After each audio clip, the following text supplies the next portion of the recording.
Hello everybody, and welcome back to another geometry lesson. Today we are taking a look at section 3.3. It's time for proofs with parallel lines. Now, as we take a look at this list of definitions, we might notice something, pretty familiar.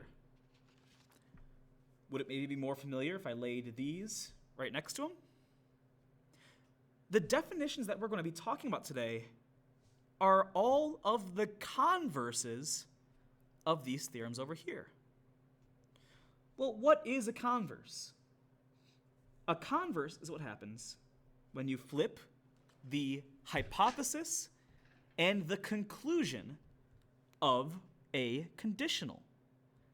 So, as we're looking at these definitions, keep in mind, it's going to be the same as the ones from last time, but we flip the green and red portions. So for today, I could say if two lines are cut by a transversal, so corresponding angles are congruent, then, well, in the green part it said, if they're parallel lines cut by a transversal. So we can say, then we can conclude the lines are parallel. Bam. And the rest of these definitions are going to go much the same way.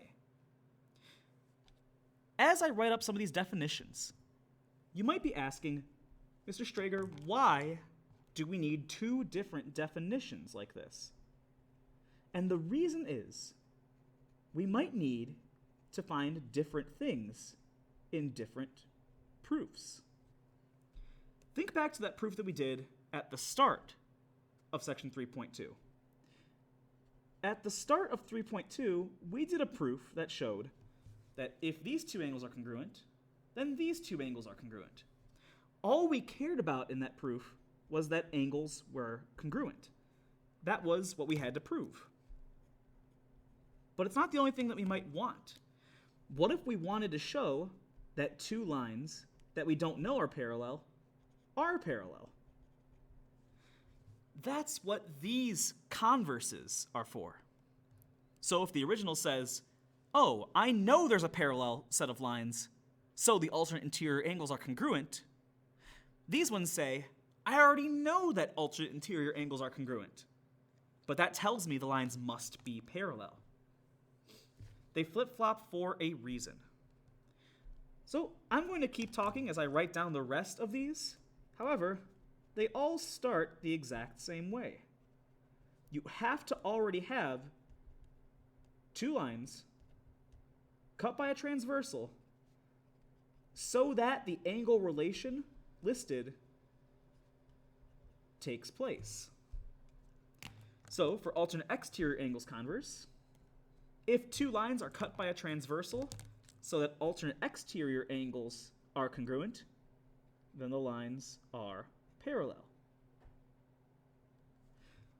The only one that's a little bit different are consecutive interior angles. Because before, we didn't say consecutive interior angles were congruent. We said that consecutive interior angles were supplementary. So the consecutive interior angles converse says, if two lines are cut by a transversal,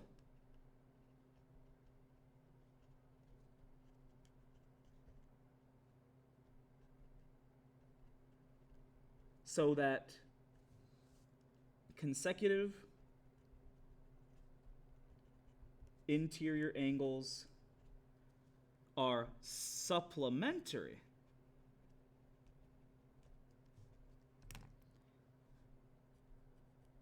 then the lines are parallel.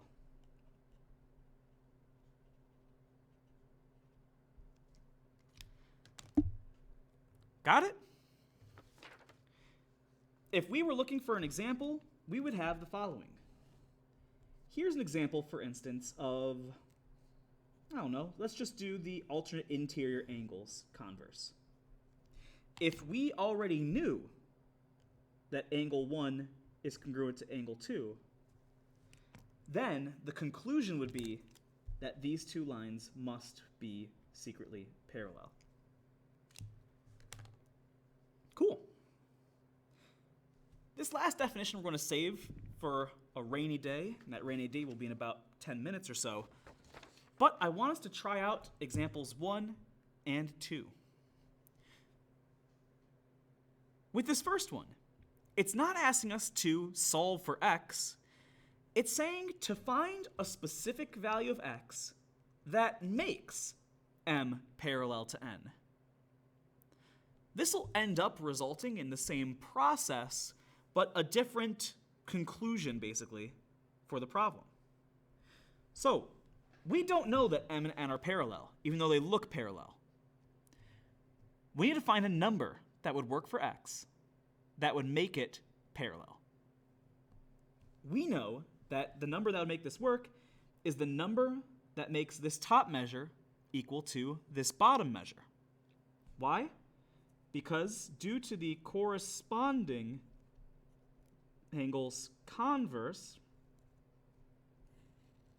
we want to show that two corresponding angles being congruent makes these lines parallel. So to solve and find out what x should be to make the lines parallel, corresponding angles have to be congruent, so we set them equal to each other.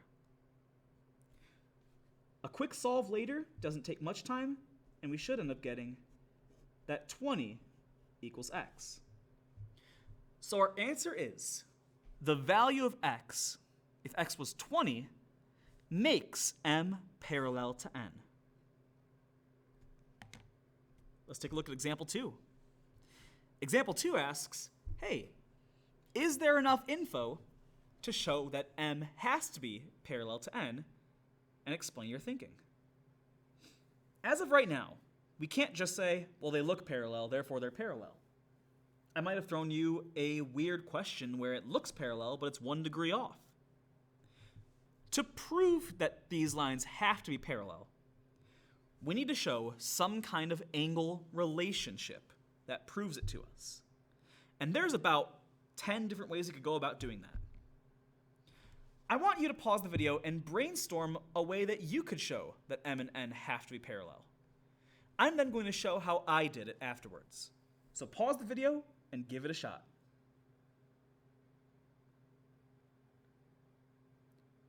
Hopefully by now you've had a chance to try it out for yourself. Let's take a look and see what I did to show this. What I did was I noticed the following. I noticed that this 105 degree angle here and this 75 degree angle here do add up to make 180. So I came up with a plan.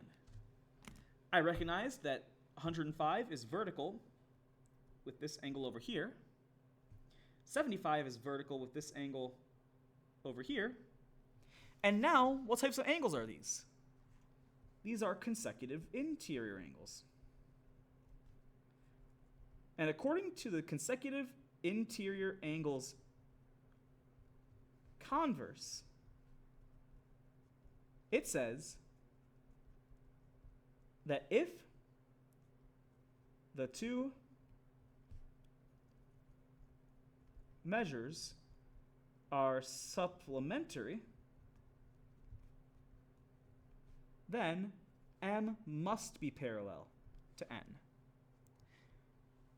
75 plus 105 does in fact make 180 degrees. Therefore, we know that m is parallel to n. Whoops, m is parallel to n. Nice. Before we flip the page, I'd like us to take a look at that last definition. I said it'd be 10 minutes away, it was like 4.5 minutes away, but you know what, we're working with it.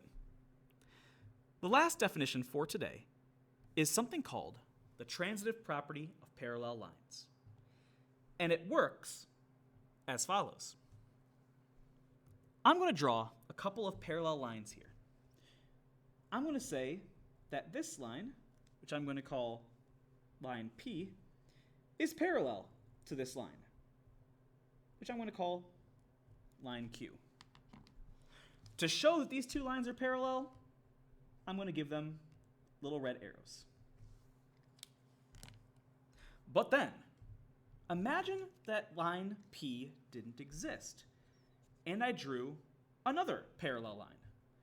Let's say I drew a line right here, which I'm going to call line R. And I want Q and R to be parallel. So I'm going to mark them off with 2 green arrows. Well, look what we have here. P is parallel to Q, so they're never going to touch. But Q is parallel to R, so they're never going to touch. We basically have 3 lines with the same slope. So what can we conclude? Well, we can conclude that even if we took the middle line out of the equation, Q and R would still be parallel to each other. So I mark them off using 3 blue arrows. P and R must also be parallel. That is the transitive property of parallel lines.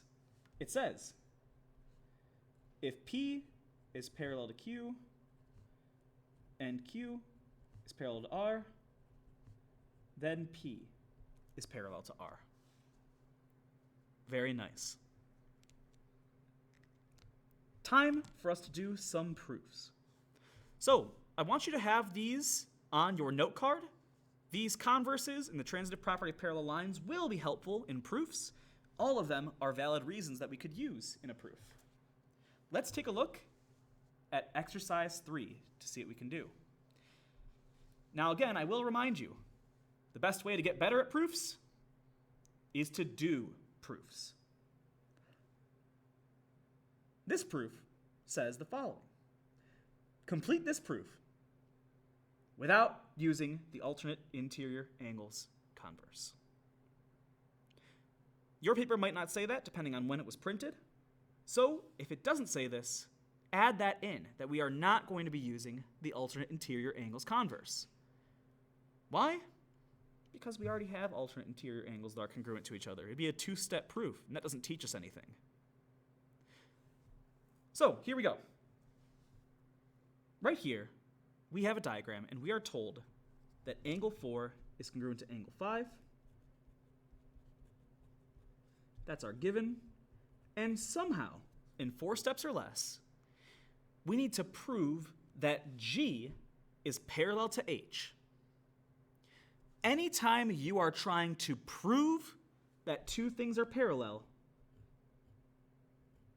you must use one of the converse theorems. But which one to use? That's for you to decide. So here's what I'd like you to do. I'd like you to try this proof out for yourself and see if you can figure it out. Pause the video here and come back when you are finished. Hopefully you've had a chance to give it a shot. Let's see what we can do. We notice that angle 1 and angle 4 are vertical angles. We always want to keep an eye out for those because we can use them in a proof. Angle 1 is congruent to angle 4 by the vertical angles congruence theorem. Okay, well, why do we care about 1 and 4? Well, because if 1 and 4 are congruent, and 4 and 5 are congruent, then by the transitive property of angle congruence, 1 and 5 must be congruent. So I'm going to write that down. Angle 1 is congruent to angle 5, and because the number 4 is on different sides of each statement, we know this is the transitive property of angle congruence.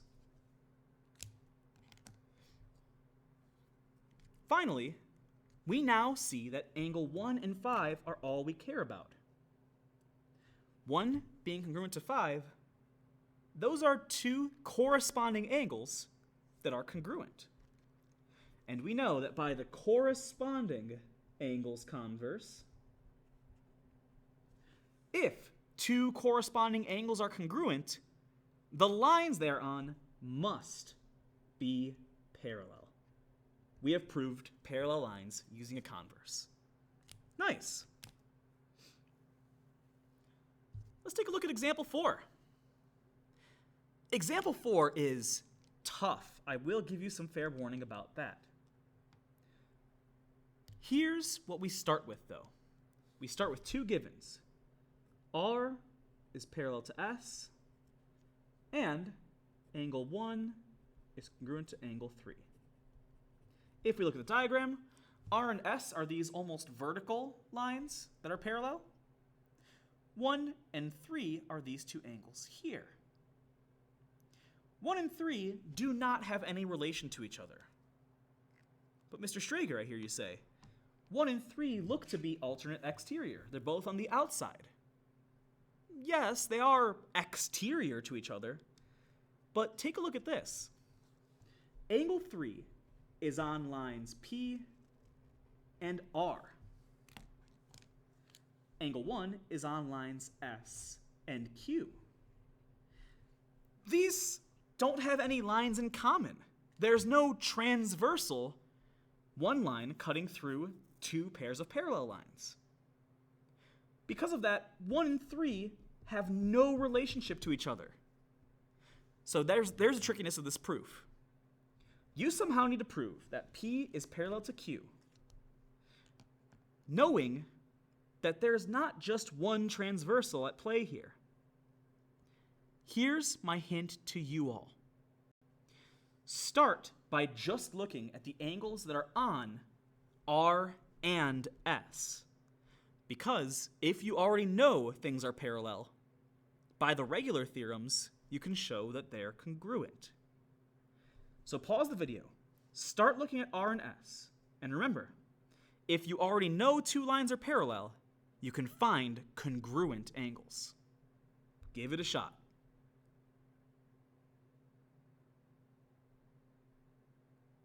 Hopefully you've had a chance to actually try this out, and I wasn't just staring in silence for the last 5 seconds. Let's do this together. If R is parallel to S, then I don't care about angle 3.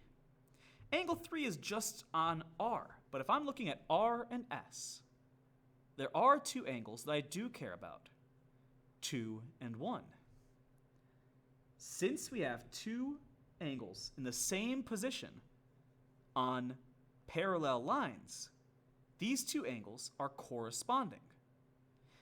The transversal that we're talking about here is Q. Q is the one line cutting through that touches both 2 and 1. So yeah, we can say that angle 2 is congruent to angle 1. With Q as the transversal, they are corresponding. So this is the corresponding angles.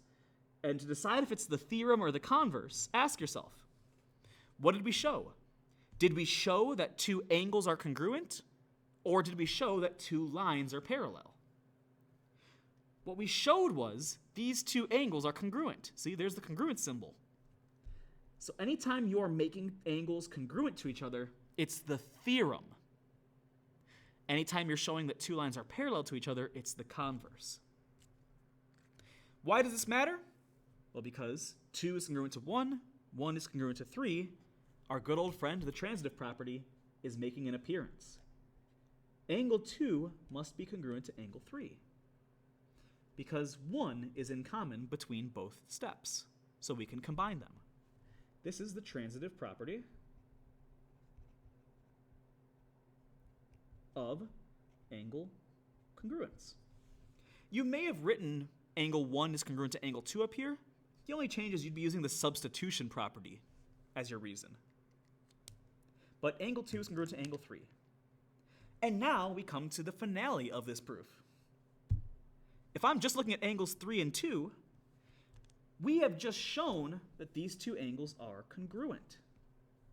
If these two angles, which are alternate interior angles, are congruent, then that proves the lines they're on must be parallel. So that proves to us that this line P and this line Q must be parallel to each other. Why? because the alternate interior angles between them are congruent. That's the alternate interior angles converse. Again, it's a converse because we're showing that lines are parallel. Perfect. Last, most certainly not least, we have example 5. And as a bit of prep work for example 5, I want us to write the following. I want you to actually write down the measure of angle 1 equals 74 here. And I'd like you to write this down as the measure of angle x. Just because this diagram doesn't have many indicators that'll help us label different angles, this makes it a lot easier. We can now call them angle 1 and angle x. Given that P is parallel to Q and Q is parallel to R, we need to show that 74 is the measure of angle x. Already, I bet some of you have an idea. P being parallel to Q, Q being parallel to R. This sounds like the law of syllogism, which we know is the foundation of the transitive property. The transitive property of parallel lines says, if P is parallel to Q, and if Q is parallel to R, then we know that P, the one up here, must be parallel to R, the one down here. So that's what we're going to write down. P must be parallel to R by the transitive property of parallel lines. Well, so what if P and R are parallel? All that means is that we really don't need to care about line Q, right? Well, there is something important to keep in mind here. Look at what happens when we ignore line Q. We end up with two parallel lines cut by one transversal, just like in example 3. So we can find some angle relations between those two. Specifically, angle 1 and angle x. These are alternate exterior angles, and we know that on parallel lines, alternate exterior angles are congruent. So the measure of angle 1 is congruent to, am I doing this right? I'm gonna have to add an extra step, but that's okay as well. You're always allowed to add extra steps if it's something minor. Angle 1 must be congruent to angle x. Why? Because of the alternate exterior angles theorem.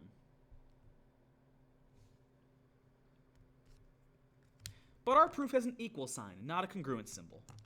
So we must switch from that to this. The measure of angle 1 equals the measure of angle x. Again, that is the definition of congruence. And now everything sort of falls into place. The only problem is angle x appears on the left, and right now I have it on the right side, so I am going to have to add in an extra step. If you did this a different way, specifically if you said angle x is congruent to angle 1, you wouldn't need to add in an extra step, but I was silly and wasn't really paying much attention. So I'm going to switch these around. I'm going to say the measure of angle x equals the measure of angle 1. That's the symmetric property of equality, because there's an equal sign here. If we had switched them earlier, it'd be the symmetric property of angle congruence, because there'd be a congruence sign. And last but not least, we can now plug in the measure of angle 1, 74. The measure of angle x must be 74 degrees, because I can plug in 74 in for the measure of angle 1. That's the substitution property of equality. Done and dusted. Thank you for listening, everybody. I hope you have a fantastic rest of your day.